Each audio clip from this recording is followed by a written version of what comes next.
Ilhan Omar has seen a remarkable change lately, and not just in her financial disclosures, which are down to a negative net worth. Some really ingenious accounting here, from $30 million to nothing.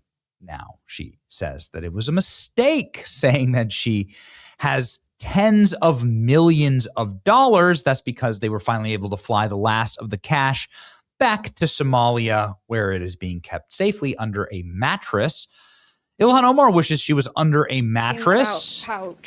When she's walking the halls of Congress, she finally got questioned by a reporter about her financial statements, and she had a very glib response. I want you to notice something here. Trump's economy has failed the American people, but I think the American people really want to know how you went from a negative 65,000 before coming into Congress to over $30 million in just 7 years. My disclosure is public now. Yeah, it is. And so a lot of people now are looking into that and finding S. Crew Winery, a winery that doesn't actually seem to exist. Is that a real winery, or? Do you all actually look at and read things, or do you just ask silly questions? Well, it's listed in the financial disclosure, so can you explain it? Because we have a lot of questions about it, and things just aren't adding up. There's no real phone number. There's no real location. Why did you want to buy some wine?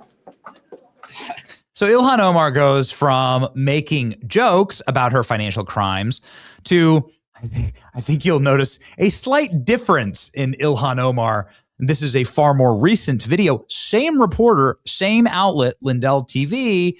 Let's check Ilhan Omar's response now to our financial crimes. I am? Yes. Well, what about the American people who are wondering how you made such a big mistake? Disclosure, but there's some discrepancies on there. Would you like to explain that? How did you make such a big mistake on? Absolutely, you're stupid for asking me anything. I am? Yes. Well, what about the American people who are wondering how you made such a big I mistake? have explained to the American people. What's the explanation? I have given them the explanation. Do you want to tell our viewers? Because I don't want to tell you jack shit. Oh. How about that? Okay. Okay. Okay. Ilhan Omar feeling the pressure here. You can see even with the beaver teeth, Ilhan Omar is not having a great time. The passive aggressiveness and rage, thinly veiled right under the skin, is, of course, skin deep, about as skin deep as Ilhan Omar's explanations as to where did all the fraud money go. She doesn't know. Because she's the one who created the fraud. Newly caught fraudster emailed about Ilhan's office. Seems like we got her, ladies and gentlemen. Ladies and gentlemen, we got him. Here we go. American authorities have a Somali fraudster who was so criminal, by the way, that he fled to Somalia. And this Somali fraudster was the Feeding Our Future executive director implicated.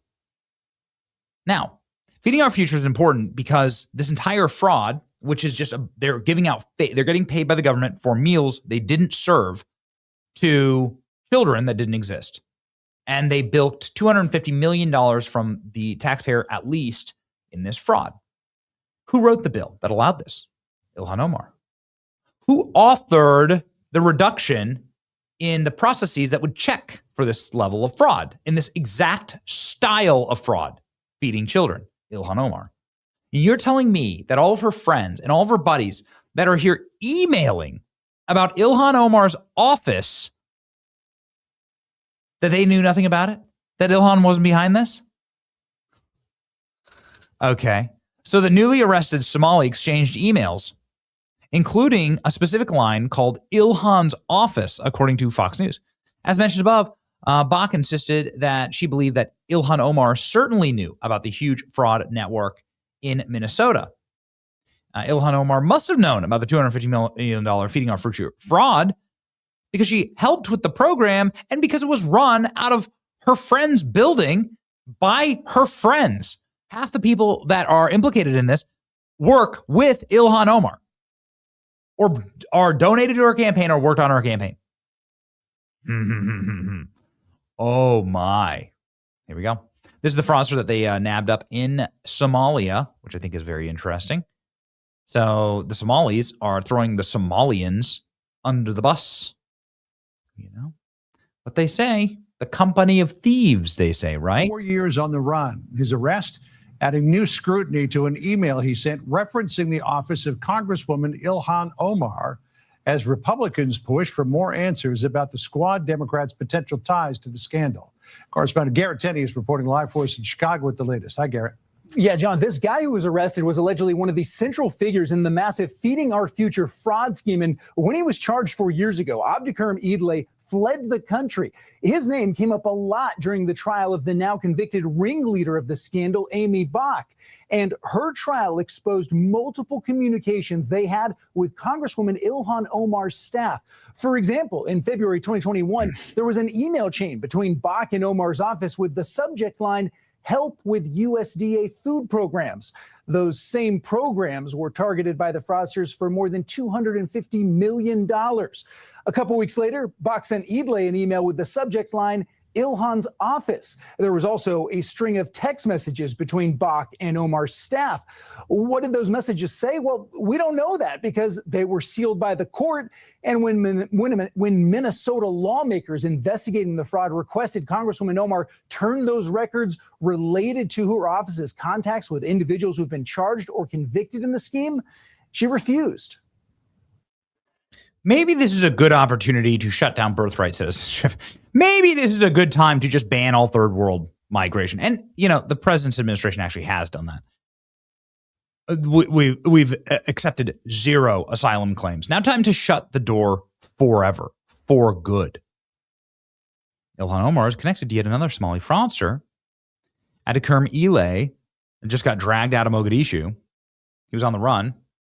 She wrote the law that gutted oversight and allowed for these fraudsters to run rampant. And, well, I don't know, man. Ilhan Omar is seeming really nervous right now.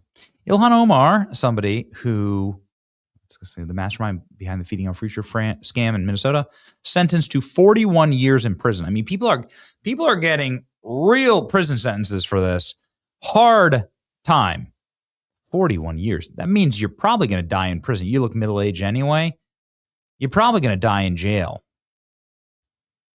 Now, the vast majority of these fraudsters are Somalis.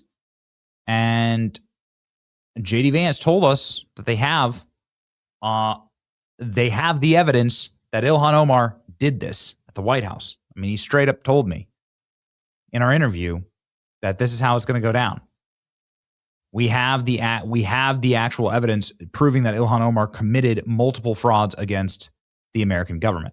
Miller about this actually recently. We're trying to look at what the remedies are. That's the thing that we're trying to figure out is definitely committed immigration fraud.